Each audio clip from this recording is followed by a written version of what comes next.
प्रामुख्याने एखादा विकासक बिल्डिंग बांधतो आणि बिल्डिंग बांधल्यानंतर रेरा कायद्याच्या अनुषंगाने पहिला मोफा होता आणि आता रेरा आलाय.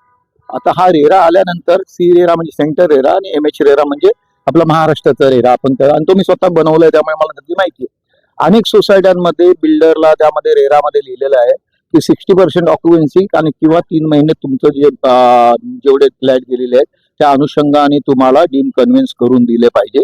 परंतु अनेक बिल्डर त्या पद्धतीने करतच नाही. म्हणजे कल्पतरू कुठे केलंय, ओबेराय नाही केलेलं आहे आणि छोटे छोटे होल्डर. तर मी त्यांना तेच सांगितलं, जर त्यांनी रेरामध्ये ते लिहिलेलं आहे आणि रेरामध्ये आणखीन काय उपसूचना करायची असेल की ज्या वेळेला ते त्यांना आपण रेराला सबमिशन करतो त्याच वेळेला त्याने ते नाही दिलं तर त्याला पुढच्या कामाला परवानगी देऊ नये असं केलं पाहिजे. म्हणून ते सर्व जे सोसायट्या त्रासलेल्या आहेत ते त्याच्यामुळे आहेत.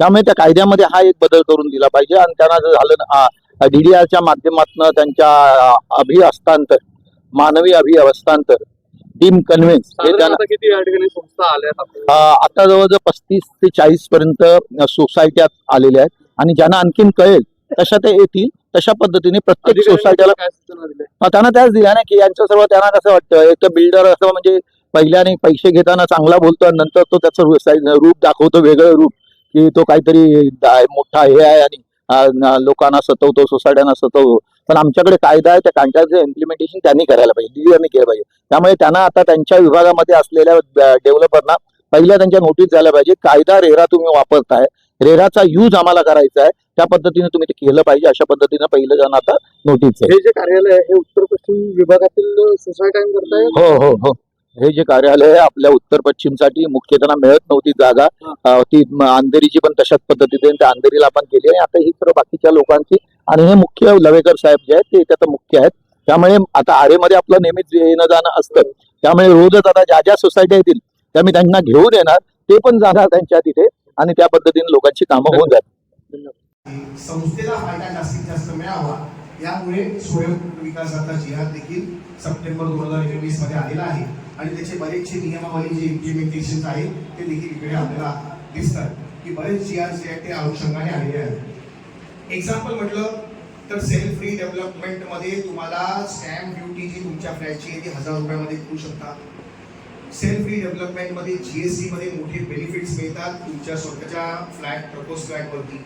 ते असे बरेचसे ऑप्शन्स आपल्याला उपलब्ध करून दिलेले आहेत. भविष्यामध्ये शासनाचा विचार आहे की TDR म्हणा किंवा 10% एक्स्ट्रा FSI म्हणा या देखील गोष्टींचं इम्प्लिमेंटेशनची स्कीम सुरू आहे. ऑलरेडी GR मध्ये आलेला आहे पण GRच्या माध्यमातून आता UD विचार करून डेव्हलपमेंट कंट्रोल रेग्युलेशन मध्ये देखील आणण्याचा प्रयत्न चालू आहे. एकदा ते DCPR मध्ये किंवा UDCPR मध्ये आलं तर तुम्हाला 10% एक्स्ट्रा FSI किंवा TDR मध्ये बेनिफिट्स सबसिडाइज इंटरेस्ट रेट हे देखील स्कीम जे आहेत त्या उपलब्ध होणार आहे. पण या सगळ्याचा बेस पुन्हा एकदा सांगतो कन्व्हेन्स आणि डीम कन्व्हेन्स. टायटल आपल्याकडे घेणं हे प्रामुख्याने आपल्याला बघावं लागेल आणि योग्य पद्धतीने घेणं हे देखील त्याच्यामध्ये एक छोटासा विचार आहे. हा छोटासा आपण एक overview housing society conveyance, deem conveyance, redevelopment, self redevelopment बद्दल इथे आहे. पुन्हा एकदा ऑनरेबल सरांचे मी इथे आभार मानतो. ऑनरेबल अथॉरिटी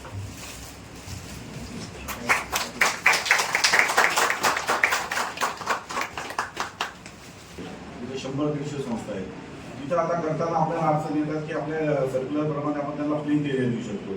प्लिंथ एरिया दिल्यानंतर रिडेव्हलपला जाताना हे सोसायटीला अडचण निर्माण होती कारण तेवढा प्लिंथमध्ये त्याचं रिडेव्हलपमेंटमध्ये बसत नाही. आता तिथं फेडरेशन करायचं तर आपल्याला फेडरेशन म्हणजे ते 100-150 संस्थांचं फेडरेशन करावं लागतं. त्यामध्ये काही सहकारी संस्था आहेत, काही प्रायव्हेट बिल्डिंग आहेत, असे तिथं काही असे जे कॉम्प्लेक्स विषय. आता त्या कॉम्प्लेक्स विषयावर आपल्याला बरंच म्हणजे आधी आता क्लस्टर डेव्हलपमेंटला पण आता शासनाने पुढाकार घेतलेला आहे. आता माळाचे जे आहेत जागा त्या सगळ्या क्लस्टर डेव्हलपमेंटमध्ये होत आहेत.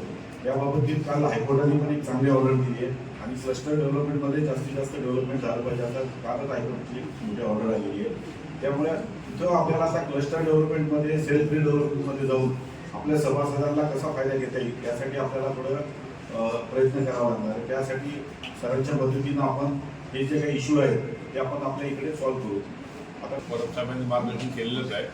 शासनाने डीम कन्व्हेन्शनची प्रक्रिया आहे ती सहज सोपी चांगली जरी केलेली असली तरी अडचणी सोसायट्याला ज्या भेडसावतात ते आम्ही बघतो की अनेक वेळेला सोसायट्या 30, 40, 50 वर्ष जुन्या आहेत त्याच्यामध्ये प्लॅन मिळत नाही सोसायट्यांना, त्यांची CC फाटलेली असतात, डॉक्युमेंट नीट नसतात आणि स्टॅम्प ड्युटीचा कायदा येण्यापूर्वी जे नोंदणी केलेल्या तिथे स्टॅम्प ड्युटी भरलेल्या तेवढं ॲड्ज्युडिकेशन नसतं. अशा अडचणीमुळे म्हणजे दिसताना ती प्रक्रिया सोपी दिसते, मात्र संस्थेने जर स्थापनेपासून जर डॉक्युमेंट नीट ठेवलेले नसले आणि आता डॉक्युमेंट गोळा करायची पाळी आली तर अनेक वेळेला आम्ही बघतो की बाबा हिअरिंगच्या वेळेला सुद्धा सोसायटीवाले म्हणतात की आम्ही आता BMCला RTI केलेलं आहे सर, आम्हाला वेळ द्या कारण आमच्याकडे डॉक्युमेंट नाही आहे. तर डॉक्युमेंट मिळवण्याची प्रक्रिया जुन्या संस्थांना फार कटकटीची आहे. म्हणून माझी विनंती आहे की आपल्यापैकी ज्यांच्या संस्था नवीन आहेत, म्हणून आम्ही मागच्या 10-5 वर्षापूर्वी असा परिपत्रक काढले की संस्था नोंदणी केल्याच कन्व्हेन्सला तुम्ही या लगेचच, म्हणजे त्यावेळेला तुम्ही ताजी असता, तुमच्याकडे सगळे डॉक्युमेंट असतात, तुमच्याकडे उत्साह असतो. आता ही बिल्डिंग पडायला आल्यावर मूळ सभासद नसतात, सभासदांचे वाद त्यानंतर निर्माण होतात. तर जुन्या संस्थांना कन्व्हेन्स मिळायला अडचण म्हणजे डॉक्युमेंट मिळत नाहीत लवकर म्हणून आहे. मात्र माझी विनंती आपल्या मार्फत, साहेबांच्या मार्फत माझी विनंती आहे की कार्यक्षेत्रातली सर्व संस्थांना की बिल्डिंग नवीन असताना आपण जर कन्व्हेन्स बिल्डरकडे नोटीस दिली, बिल्डरनी कन्व्हेन्स केला नाही तर आपण लवकरात लवकर कन्व्हेन्स करून घ्यावा, जेणेकरून आपल्याकडे त्यावेळेला संस्था नोंदणी करताना संपूर्ण डॉक्युमेंटचा सेट असतो. त्या डॉक्युमेंटच्या बाहेर फक्त बिल्डरला दिलेली नोटीस आणि आपल्या जनरल ठराव, एवढ्या 2 गोष्टी जर तुम्ही संस्था नोंदणीच्या डॉक्युमेंटच्या बरोबर असतील तुमच्याकडे तर तुमची डीम कन्व्हेन्सची प्रक्रिया सोपी होते. तर माझी विनंती आपल्या सर्वांच्या माध्यमातून आहे की बाबा नवीन संस्थांनी ताबडतोब या कन्व्हेन्स, म्हणजे आपली बिल्डिंग पडल्यानंतर रिडेव्हलप झाल्यावर रिडेव्हलपमेंटच्या गेल्यावर आपण कन्व्हेन्स करूया हा विचार डोक्यातनं काढून प्रत्येक संस्थेने आपला कन्व्हेन्स करून घेणं गरजेचं आहे, जेणेकरून तुम्ही राहायला गेलेल्या इमारतीचं टायटल आणि त्या जागेचं टायटल तुमच्या सर्व रहिवाशांच्या नावाने त्या संस्थेच्या नावाने होईल. जुन्या संस्था आज आपण मुद्दाम उत्तर पश्चिम लोकसभा क्षेत्रातील सहकारी ग्रामीण संस्था यांचं अनेकांचं मानवी हस्तांतर, अभिहस्तांतर, बिल्डिंग कन्व्हेन्स हे झालेलं नसल्या कारणाने अनेक सोसायट्या ह्या माझ्याकडे यायला लागल्या. या अगोदर देखील या संदर्भामध्ये मी मंत्री असताना देखील या बाबतीमध्ये मी बैठक घेतली होती आणि ही बैठक घ्यावी या अनुषंगाने आजचा दिवस ठरला, आपल्याला बोलवलं आणि यासाठी त्यांचं ऑफिस होणं गरजेचं होतं. त्यांना ते ताब्यात मिळणं गरजेचं होतं, अंधेरीचं ऑफिस मिळणं गरजेचं होतं. हे माझ्याकडे नेहमी यायचे, आम्ही कसं बसायचं, कुठे बसायचं, हे अशी सर्व परिस्थिती झाली होती. आणि एकदा त्यांच्या ताब्यामध्ये आता इथे ऑफिस आल्यानंतर आता सर्व काही सुरळीत होईल. आणि यासाठी श्री राजेश लवेकरजी, जिल्हा उपनिबंधक 4 आनंद कटकेजी, जिल्हा उपनिबंधक 3 ॲडव्होकेट C वडेराजी, बजरंग जाधवजी, सतीश देवराते, फैयाज मुलानीजी, संजय धाडे पाटील आणि ज्यांनी मार्गदर्शन केलं. बरोबर, तुम्ही अरबासारखं मार्गदर्शन केलं, एवढं आम्हाला देखील माहिती नव्हतं. माहिती होत पण ती माहिती अशी तुटक होती, ती सरळ एका रेषेत येणं हे प्रामुख्याने महत्वाचं होतं. आणि अशा पद्धतीच्या तुमचं नॉलेज तुम्ही अनेक सोसायट्यांमध्ये, अनेक एरियामधून जर दिलं ना तर त्या सोसायट्यांना त्यांचा फायदा होणार. की मला माहित नव्हतं की तुमच्यासारखी लोक आमच्या डिपार्टमेंटने केलेली आहेत म्हणून, की ज्यांना नॉलेज आहे, पण ते नॉलेज त्या लोकांना दिलं पाहिजे. आणि या रेरामध्ये काय काय करायला पाहिजे आणि त्याच्यावरती गौतम चटर्जीची आम्ही पहिली नियुक्ती केली. ती माझी सही होती की त्यांना करायचं, कोणाला करायचं, तिथे कसा अधिकारी पाहिजे, यावर देखील आमची चर्चा झाली होती. आणि याच्यामध्ये रेरामध्ये ज्या वेळेला सुधारणा करताना जे ड्राफ्टिंग होतं, या ड्राफ्टिंग मध्ये प्रामुख्याने बिल्डर, या बिल्डरने डील कन्व्हेन्स कसं केलं पाहिजे, किती दिवसात केलं पाहिजे, त्याची त्यांनी हिस्ट्री केली पाहिजे, त्याला त्याचा नंबर दिला पाहिजे, त्यांनी जागा कुठून आणली, कशी आणली, तो नंतर तुम्हाला कसे पैसे दिले पाहिजे. त्यांनी जर आपल्याला फ्लॅट जर उशिरा दिला असेल तर त्याला देखील त्याच्या पद्धतीने त्यांनी व्याज ज्यांनी खरेदी केलाय त्याला देखील दिला पाहिजे. तो ज्या वेळेला आपल्याला उशीर करतो त्यावेळेला तो आपल्याकडे मात्र डबल टिबल चक्रवाढ व्याजाने पैसे आकारतो. आणि अशा वेळेला त्या गोष्टी देखील त्याच्यामध्ये मी नमूद केल्या होत्या. एवढंच नव्हे, ज्या वेळेला तुम्ही जो संपूर्ण लेआउटची कल्पना आणली, त्या लेआउटमध्ये तो पहिल्याने दाखवतो, गार्डन दाखवतो, पुढे स्विमिंग टँक दाखवतो आणि नंतर गायब करतो. तो जातो कुठल्या तरी कोपऱ्यामध्ये, गार्डन जाते एका कोपऱ्यात, स्विमिंग टँक जातो दुसऱ्या कोपऱ्यात. मग याच्यासाठी रेर आहे की तू ज्या वेळेला आम्हाला प्लॅन सबमिशन केलेला आहे, तू आम्हाला जे काही दाखवले आहे तेच तुला दिलं पाहिजे. या गोष्टी देखील तुमच्या लक्षात येणं गरजेचं आहे. नाही तर तो प्लॅन आम्ही कसा पास करून देणार नाही. त्या पद्धतीने आल्यानंतर तुम्ही मगाशी सांगितलं तुम्ही की 60% मी ज्यावेळेला केलं होतं त्यावेळेस 60%, नंतर आपण 51 केलंय, 73 होता वगैरे, नंतर त्याच्यामध्ये 51 आलंय. 51% किंवा 3 महिन्यात त्या बिल्डरनी डीप कन्व्हिन्स करून दिलं पाहिजे. मग याच्यावरती बिल्डर देत नसेल, आपण भाषण करतोय पण त्यांनी का देत नाही, त्याला का नाही आपण नोटीस पाठवत? ही जबाबदारी आपली आहे. तर तुमचं खातं आपलं खातं जर म्हणतंय, कायदा जर म्हणतोय, त्यांनी ते 40% 60% झाल्यानंतर त्यांनी डीम कन्व्हिन्स केलं पाहिजे. 3 महिने झाल्यानंतर त्यांनी डीम कन्व्हिन्स केलं पाहिजे, त्यांनी सीसी घेऊन दिली पाहिजे. मग माझा बिल्डर ज्या वेळेला तो प्रपोजल टाकतो, तो रेरामध्ये आणतो, त्या वेळेला तुमच्याकडे आल्यानंतर त्याला तुम्ही का विचारत नाही? का आम्ही विचारायचं? तर कायदा आहे, तर मला तुमच्याकडून देखील ते सहकार्य पाहिजे. या एरियातले जेवढे, मी मुंबईचं पूर्ण बोलणार नाही, पण माझ्या उत्तर पश्चिम मध्ये असलेले जेवढे डेव्हलपर आहेत त्यांना तुमच्या आजपासून नोटीस दिलं पाहिजे. का तू डेव्हलपमेंट त्यांनी कन्व्हिन्स करून दिलं तर आमचं काम सोपं होतंय ना. मी तुला पैसे दिलेले, कायदा माझा 2010 ला बनलेला जो कायदा आहे हा सांगतोय की डीम कन्व्हिन्स मला दिलं पाहिजे. मग का देत नाही हा माझा पहिला प्रश्न. याचं उत्तर तुम्ही द्यावं किंवा त्या पद्धतीने तशा नोटीस आजपासून मी म्हणतोय, कारण ही खूप त्रासलेली लोक आहेत. तो बिल्डर म्हणजे भूत किंवा आणखीन कोणी आहे अशा पद्धतीने झालेली लोक आहेत आणि त्यामुळे त्यांना रिलीफ देणं हे आपलं कर्तव्य आहे, शासनाचं कर्तव्य आहे, तुमचं माझं कर्तव्य आहे. ते आपल्याला केलं पाहिजे. त्यामुळे डीम कन्व्हिन्स हे झालं पाहिजे, त्याला आपलं सहकार्य मिळालं पाहिजे. असेल आपल्याकडे रेकॉर्ड आहे ना, आपल्याकडे रेकॉर्ड कुठे मिळेल? तर तुम्ही डीपीकडे गेलात, बीपीकडे गेलात, तिथे मिळू शकेल. नसेल तर वॉटर डिपार्टमेंटला मिळेल, एवढं लक्षात ठेवा. कारण तुम्हाला कनेक्शन देताना तुमची ती फाईल वॉटर डिपार्टमेंट मध्ये देखील असते, हे लक्षात ठेवा तुम्ही. कारण हे कोणी शोधत नाही. फक्त बिल्डिंग डिपार्टमेंटला मिळत नाही, बीपीला मिळत नाही, डीपीला मिळत नाही, पण वॉटर डिपार्टमेंटला तुमचं ज्या वेळेला कनेक्शन असतं, तुम्हाला ज्या वेळेला सीसी मिळते, ओसी मिळते, त्या वेळेला पी फॉर्म घेताना तुमच्या संपूर्ण फाईल ही त्या डिपार्टमेंटला पण गेलेली असते. आणखीन अनेक डिपार्टमेंट आहेत, परंतु हे महानगरपालिकेच्या माध्यमातून ओसी सीसी जे असतात त्या मिळत असतात. त्यावेळेला जुन्या जर काही काढायचं असेल तर त्यांच्याकडनं घ्या ना तुम्ही. ते तर काही जळलेलं नाही, ते कोणी जाळलेलं नाही आहे. मग त्या वॉटर डिपार्टमेंट मधून आपल्याला त्या फाईल मिळू शकतात. त्यामुळे जुन्यांचं काही करत असताना त्यावेळेला त्यांच्या असलेले डॉक्युमेंट त्या माध्यमातून तुम्ही घेऊन द्यावं. दुसरी गोष्ट नवीन, आता नवीन मध्ये मी कायदाच केलाय, आम्ही कायदाच केलाय 2018ला आपण त्याचे इम्प्लिमेंटेशन केलेलं आहे. तर त्या कायद्याप्रमाणे त्या विकासकाला तुमच्या जाऊन देणार, भेटत जाऊन दे तुमची. तू विकास करतोय, आता साधा मी ग्रीनफील्डच्या कल्पतरूच्या बाबतीमध्ये विचार करेन, मी ओबेरायच्या बाबतीमध्ये विचार करेन, मी रॉयल पामच्या बाबतीमध्ये विचार करेन, मी गोकुलधामच्या बाबतीमध्ये विचार करेन.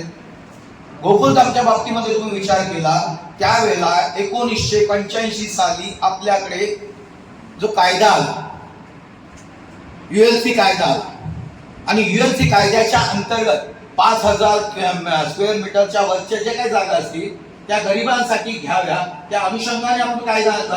आता ते कायदा आणलेला गोकुलधामला राष्ट्रीय मिल मजदूर संघाच्या माध्यमातून त्यांनी दिलेली जागा, शासनाने त्यांना जागा दिली, त्यांनी जी जागा ज्याच्याकडून मिळाली त्यालाच कॉन्ट्रॅक्टर म्हणून नेमले. त्याला तुम्ही बिल्डर कसं म्हणता? जर शासनाने ते घेऊन, मला शासनाने ती जागा मला दिलेली आहे, मी त्याला 75 रुपये का 90 रुपये 115 रुपये देऊन मी त्याचं कन्स्ट्रक्शन जर करत असेल तर तो माझा बिल्डर नाहीये, तो कॉन्ट्रॅक्टर आहे. आज तो गोकुलधाम मध्ये तो बिल्डर मालक म्हणून का हे करतोय? मग या वेळेला आम्हाला वाचवणार कोण? तर सरकार वाचवणार कोण? DDR वाचवणार. ही जागा जी आहे, आणि तुम्ही ते BMC ला देखील सांगितलं पाहिजे की हा मालक नाही होऊ शकत. मग त्यांचं तुम्ही जे माझ्याशी म्हटलं की त्यांच्या प्लिनचा ज्या वेळेला आपण एका कॉम्प्लेक्सचं मोठं हे घेतो, लेआउट घेतो, तसे अनेक लेआउट आहेत. जसे म्हाडाचे 56 लेआउट आहेत, 56 वसाहती आहेत आणि 104 लेआउट आहेत. तर त्या पद्धतीने असे बाकीचे लेआउट आहेत ना, ओबेरायचा लेआउट असेल, कल्पतरूचा लेआउट असेल, बिंबिसार मधला लेआउट असेल, आहेत ना. पण त्यावेळेला तुम्ही ती जी जागा ज्या वेळेला बांधतो त्याची प्लीन आणि जोपर्यंत पूर्ण होत नाही ते लाचचं ठेवून द्या तुम्ही. पण बाकीच्या त्याला एक एक कन्व्हेन्स तुम्ही देत चला. तुम्ही म्हटलंच आहे की आम्ही देणार आहोत, तर द्या. आज मला सांगा, कल्पतरू किती वर्ष झाली? 19 वर्ष.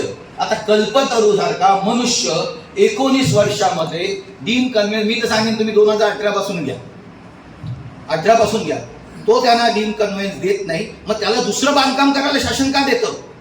जोपर्यंत पहिल्या बिल्डिंगचं सर्व काही करून त्या लोकांच्या हातामध्ये देत नाही तोपर्यंत त्याला पुढचं काम देऊ नका, हे शासनाने ठरवलं पाहिजे. तरच त्याचं नाक दाबलं जाईल. जोपर्यंत तुम्ही त्यांची नाक दाबणार नाही ना, तोपर्यंत हे असंच करत राहणार. आज मी सांगू इच्छितो की माझ्या होते कल्पतरूने 10 बेसिक कम्युनिटी ज्या लोकांना द्या, म्हणजे गार्डन, आरजी असेल, पीजी असेल, आणखीन काय असेल, खेळाचं मैदान असेल, हॉस्पिटल असेल, शाळा असेल, ज्या डीपी मध्ये डिमार्केशन आहे त्या त्यांनी हँडओव्हर नाही केलेल्या आहेत.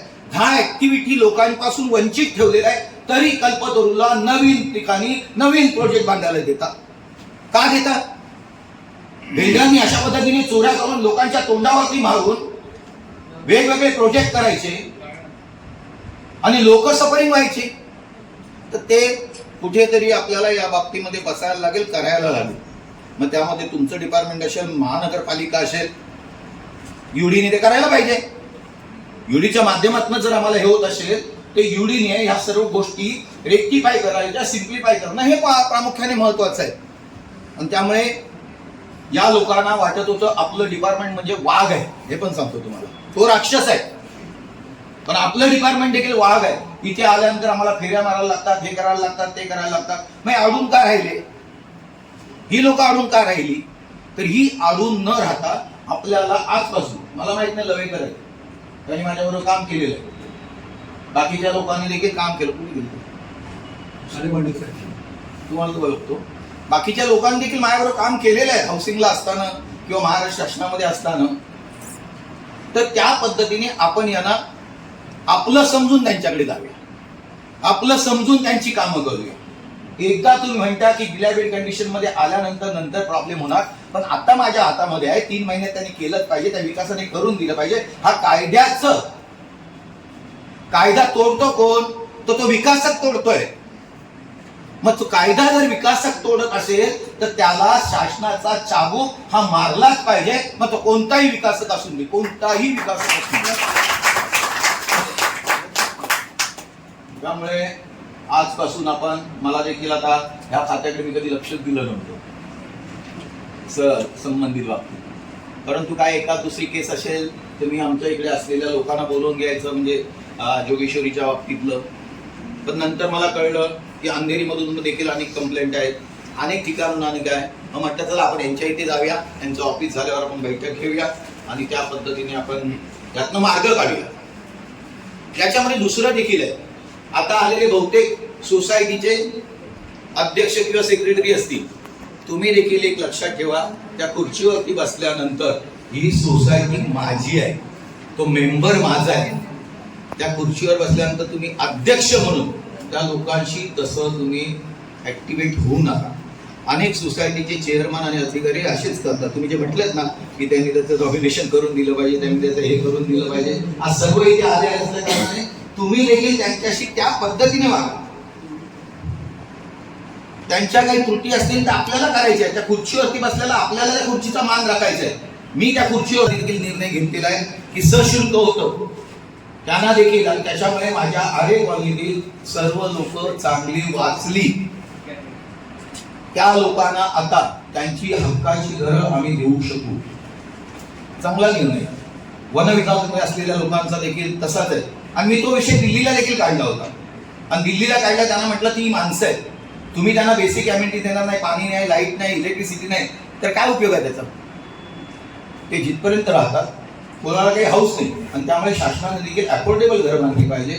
शासनाने भाड्याची घरं बांधली पाहिजे, कारण नोकरीच्या निमित्ताने आपण शहरामध्ये येतोय आणि शहरामध्ये आल्यानंतर आम्हाला जागाच नसेल तर राहणार कुठे तो? शहरातलं भाडं, शहरातलं घरं ही परवडत नाही, मग कोणतरी कुठेतरी बांधतं. त्यामुळे शासनाचं देखील कर्तव्य, आणि मी हाऊसमध्ये बोललोय, लोकसभेत बोललोय की जो शहरामध्ये येतो त्या माणसाला राहण्यासाठी घर असणं हे गरजेचं आहे, कारण शिक्षणासाठी येतो, नोकरीसाठी येतो आणि काही कामासाठी येतो. त्यामुळे हाऊसिंग घरं, अफोर्डेबल घरं, रेंटेबल घरं ही जास्तीत जास्त बांधली पाहिजे. तर त्या दृष्टीने शासनाने देखील निर्णय घेतलेले आहेत. हे असे चांगले निर्णय ह्या अधिवेशनामध्ये झाले म्हणून मी सरकारचं अभिनंदन देखील केलंय. आणि आज आपल्या तुम्हा सर्वांना मी तुम्ही हा जो कार्यक्रम लावला मार्ग राष्ट्रीय वकील मजदूर उपक्रम आहे, 4 नंबर आहे, 5 नंबर आहे, 15 नंबर आहे, 1 नंबर आहे राष्ट्रीय गोकुळधाम युनिट, बिंबिसार नगर आहे, मधुमहल आहे, कन्याचा पाडा आहे, वैभव एसारी आहे, पानगुळ आहे, संस्कृती आहे, गोवर्धन कॉम्प्लेक्स आहे, नंदन कोऑपरेटिव्ह सोसायटी आहे, सत्यवती एसारी आहे, मयूर नगर. काही दिलेले आहेत आपल्याला, त्यांच्यावरती आपल्याला हे करायला लागेल. तरी एसआरए मधले सेल पण आहेत ना, सेल कॉम्पोनंटचा पण प्रश्न असतो. मयूर नगर आहे, OIM premises cooperative society, royal farm आहे, देवेंद्र सदन आहे, दर्शन कोऑपरेटिव्ह आहे, एमरॉल्ड आहे, डाक संघटन कोऑपरेटिव्ह इंडोसी आहे, आशियाना कोऑपरेटिव्ह आहे, मंगलकृपा कोऑपरेटिव्ह सोसायटी आहे, सच्चिदानंद कोऑपरेटिव्ह सोसायटी आहे, राज रेड्डी यांची कोऑपरेटिव्ह सोसायटी आहे, पर्ल क्लासिक कोऑपरेटिव्ह सोसायटी आहे, JMP कोऑपरेटिव्ह सोसायटी ज्युडिशरी आहे, गोपीनाथ कृपा कोऑपरेटिव्ह सोसायटी 4 बंगला आहे, अर्पित कोऑपरेटिव्ह सोसायटी MIDC आहे. तर अशा जवळजवळ 31 सोसायटी. तर मला वाटतं मी तुमच्याकडे गेलो, तुम्ही त्या नंबर ह्या वाईज तुमच्या डिपार्टमेंट वाईज म्हणजे जे मालकरी असतील त्यांना द्या आणि त्यांच्यावर बसून प्रॉब्लेम सॉल्व्ह करूया, की जेणेकरून त्यातनं आपल्याला संध्याकाळला कळेल, रिव्हिजन करताना तुमच्याकडनं मला कळेल की आपण काय केलं, कोणाकडे किती आले, आणि त्या पद्धतीने आपल्याला आजच्या दिवसात आपण काय अचीवमेंट केलं. पण तुमचं सहकार्य खूप महत्वाचं आहे, हे लक्षात ठेवा. आणि तुम्ही ज्या पद्धतीने आता जे सांगितलंय आणि परत तुम्ही जे आम्हाला कॉन्टॅक्ट केला आणि अशा काही सोसायटी असतील तर त्याच्यामध्ये तुमचं यांचं असं बरोबर आपण हे करूया.